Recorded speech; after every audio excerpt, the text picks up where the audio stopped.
Alright, so to preface, this may genuinely be the biggest project I've ever taken on. I had the idea in the works for years, but the execution was incredibly intimidating. One, because making a stop motion character into a real life character is not something that's done easily. They always look a little bit off because they aren't actually supposed to look like a real person. Two, Corpse Bride is a very intricate character because she's a quote unquote living corpse and is done very well. Three, I just knew a lot of work would be going into this, and boy was that an understatement.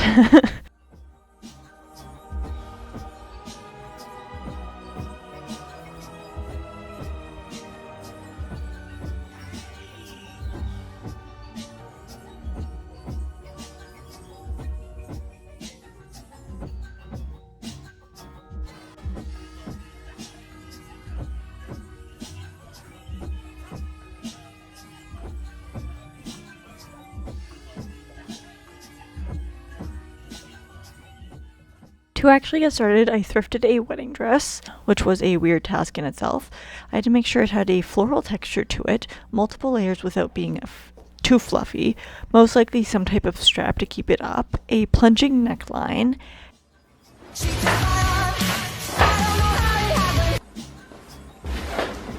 gotta say I could really use a hand while draping this,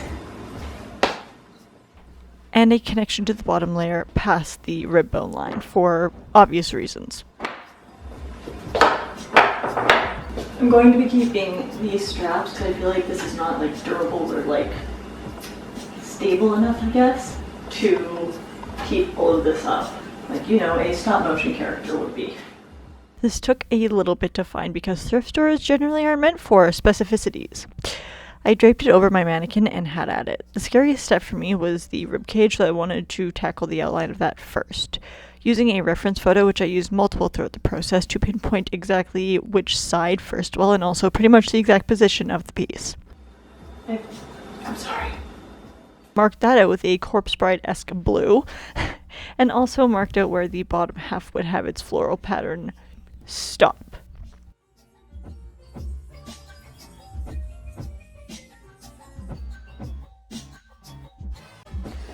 I have not been able to find a single photo of the back of this dress. So I'm just going to, as SpongeBob would say, bring it around town.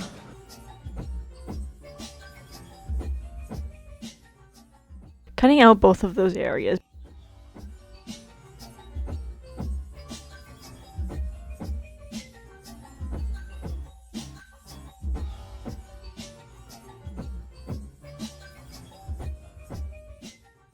Being sure to save all the scraps because I will be using those in a later date. Actually, a later time, not a later date, but anyways.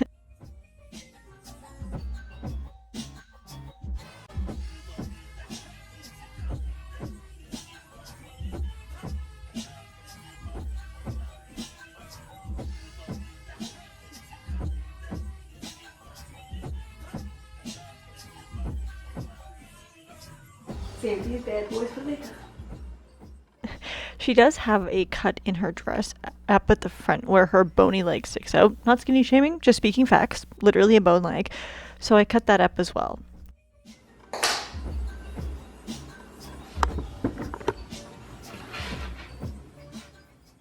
To add another layer, as I've taken away the floral one, she does have multiple layers of white. I also had this thrifted sheet with a stripe design in it.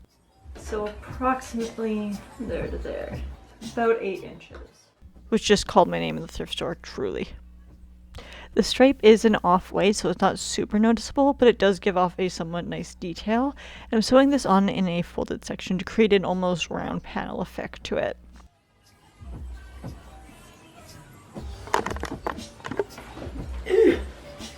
Shit.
I did end up reaching a point on sewing where the zipper wasn't being easy to deal with, but I figured that out along the way.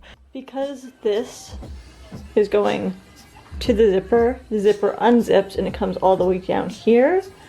I'm going to be sewing this here along there, down through the zipper, and then I'm going to be basically doing a really harsh U-turn. I guess a V-turn at that point. Good luck. Alright, so from here to here is... oh, they're both in centimeters.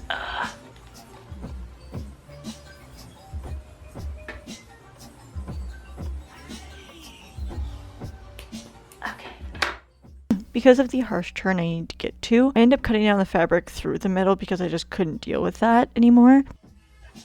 It was just a lot easier to have this into 2 pieces than try it into 1.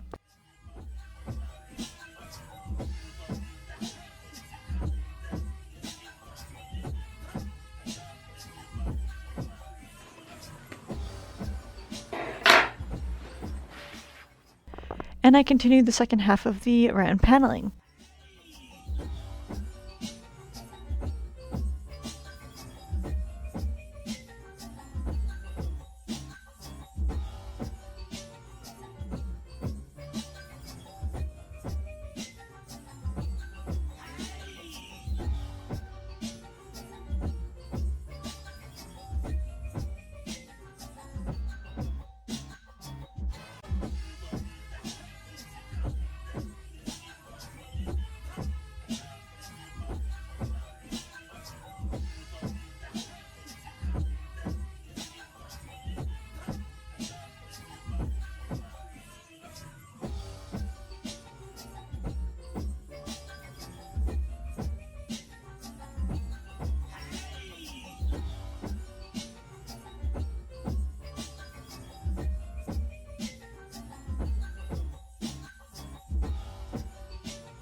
To secure all the pieces a little bit better, I used a fabric glue to put the detailing pieces down on top of the rest of the dress.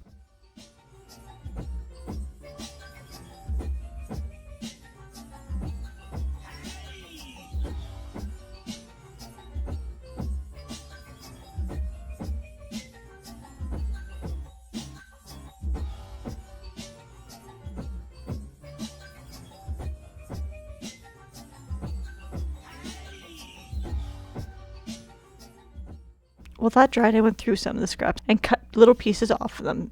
Some to simply place onto the dress later on to dip dye, and some just to dip dye at first, for later on.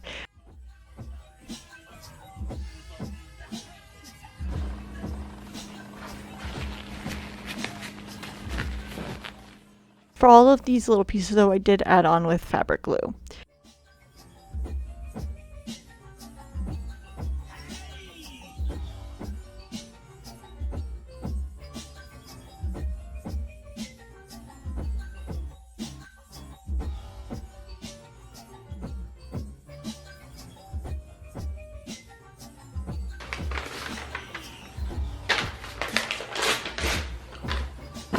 Oh my god. And using a small piece of paper as a way to make a template for the ribs, I ripped it down to a section that would fit under the floral top detailing. I used a marker to trace the exact shape. With some issues, of course, but whatever.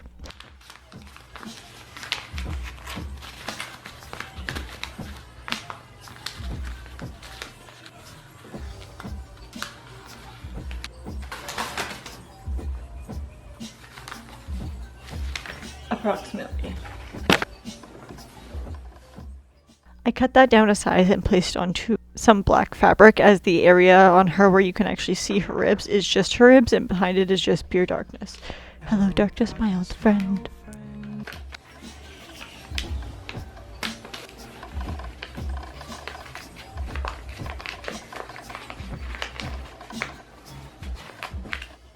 I cut out the black fabric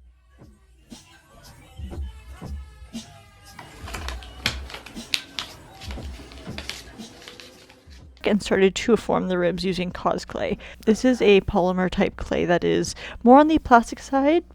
You do bake it as you would a polymer clay, but it is a little bit more flexible, which I thought would be more useful in an area that I may have to be sitting down and be back and forth on. I wanted it to be less flimsy and breakable. Anywho, I digress. I sculpted this, and when I had my 3, I simply baked them per instructions.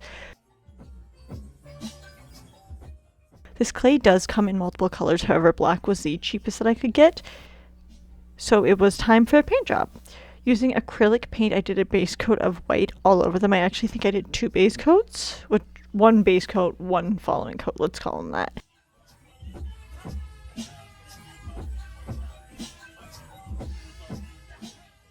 And followed that up with dabbing some yellow behind and on each side of them, leaving the front to be white.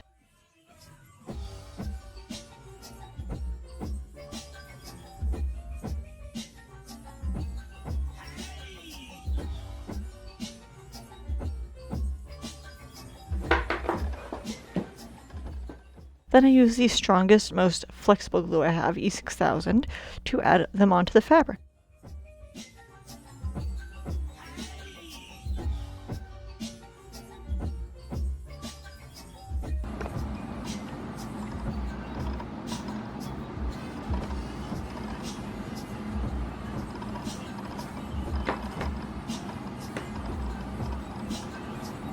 I'm not sure if I want it to stick more. I think I do.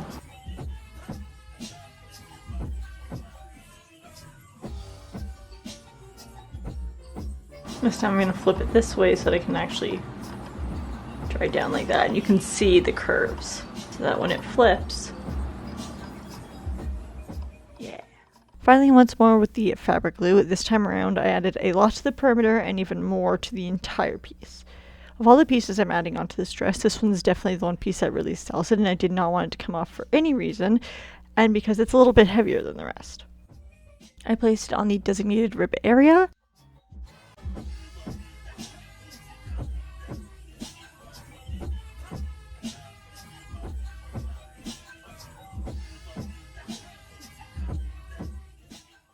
This is where you'll see the area of which I'll be dyeing everything. Pun intended, I guess. Pro tip, if you even call it that, is that if you don't know what color your dye will come out to, take a cotton swab. Enough of a difference, I suppose. And simply dip it in. It will be a little bit darker, but once you've wrung out the color, you'll have a better idea of if you need to add more dye or more water. As this was the color I would be using on the entire dress, pretty much, I did make a lot of it. I used a measuring cup to keep it as mobile as possible, so I was able to dip dye the train of the dress, which will later I'll even add a darker color into, by mixing more dye into the same pot. You can literally see how the dye is actually climbing up the fabric, which I wanted to include because I thought it looked really fucking cool.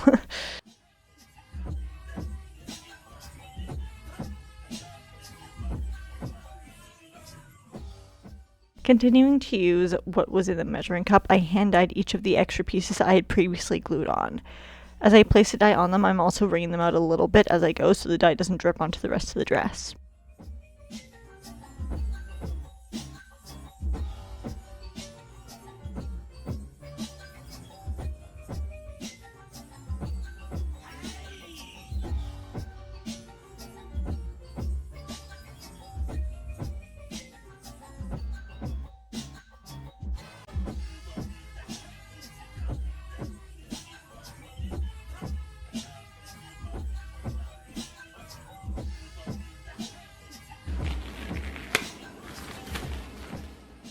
Continuing on with those previous dyed pieces around the neckline.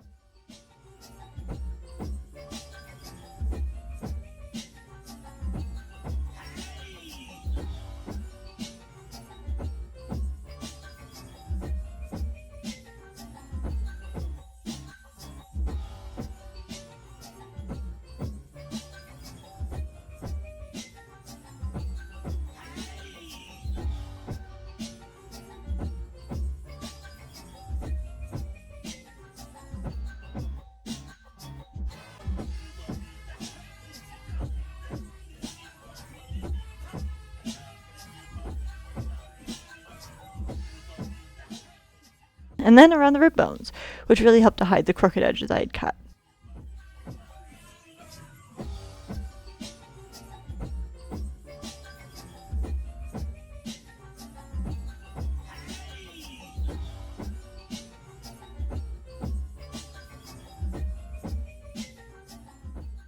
Again, while this was all drying down, I went to the bottom to make it a somewhat more creepy styled shapes into the bottom. As I cut, I did pull on the fabric to roll the edges a little bit and give them some stretch.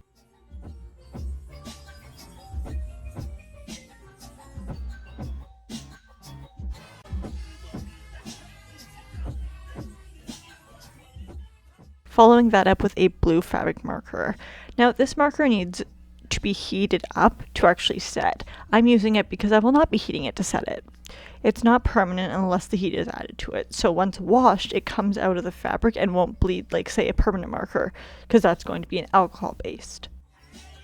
Perfect for this kind of use, in my opinion. I'm not sure what exactly these details would be called, but I'm essentially just mapping out the design I will be sewing in just a minute. Just some straight and curved lines and then spirals, which is easy enough to draw in.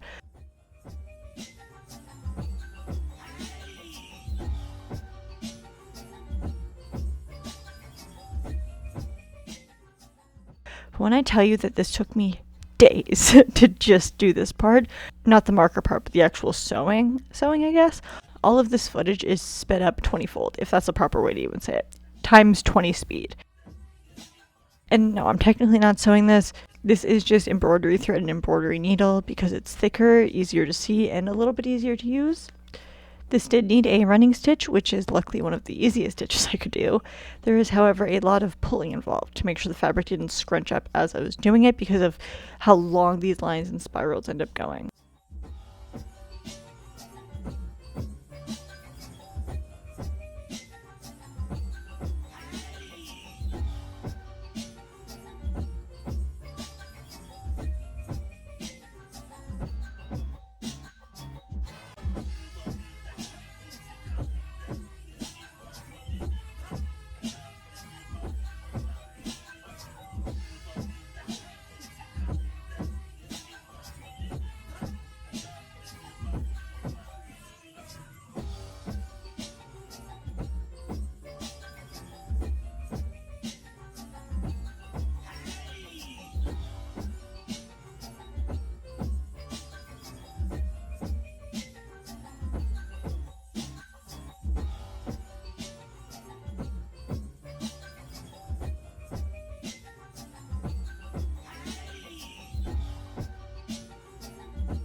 when this was all said and done, the glue also happened to be dry.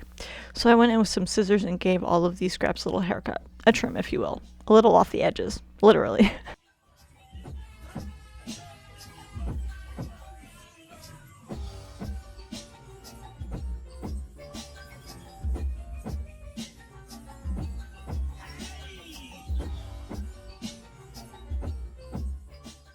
And further detailed, because Emily has some lace and beautiful, beautiful beading done along the upper skirt of the dress, I got this lacy fabric from the dollar store and added it along, as well as the beading that I wanted. Saving time because the beading itself was a process and I did need multiple layers to keep them all in place, which happened to be the same sewing to keep the lace in place. I'm Busta Rhymes over here.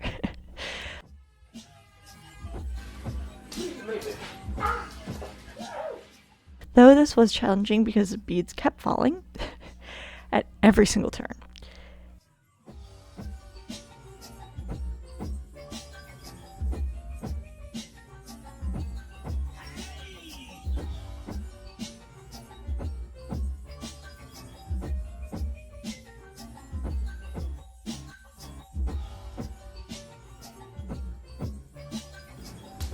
No!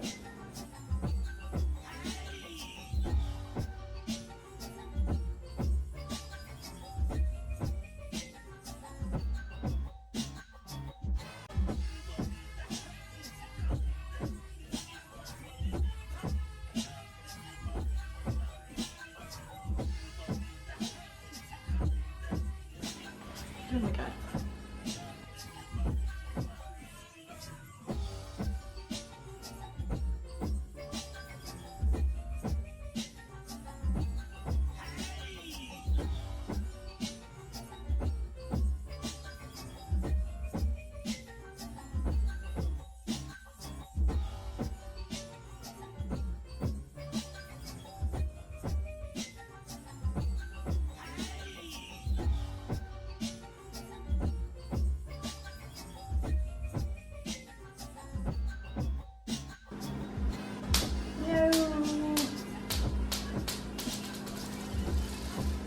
No! I got it!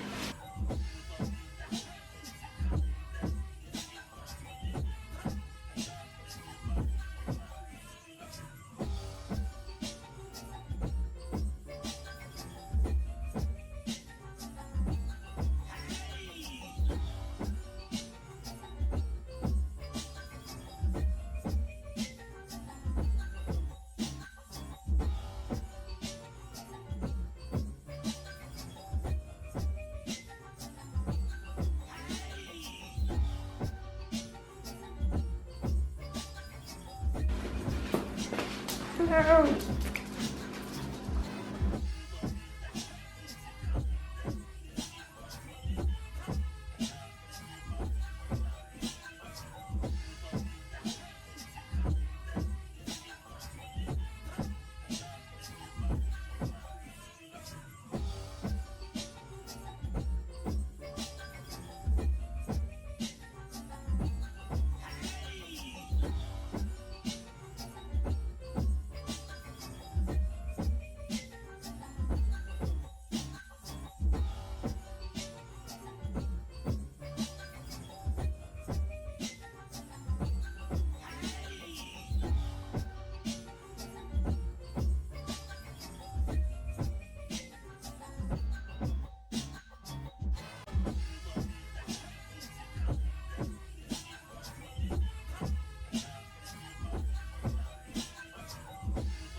And some of the thread got tangled in other beads.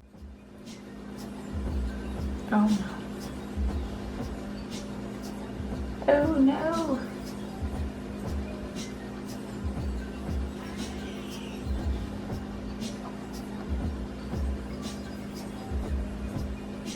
Oh no.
I think that might be a little bit too much. But up here, I did continue this process on the neckline as well, but with a white trim instead of the blue.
And with that, the full dress start to finish.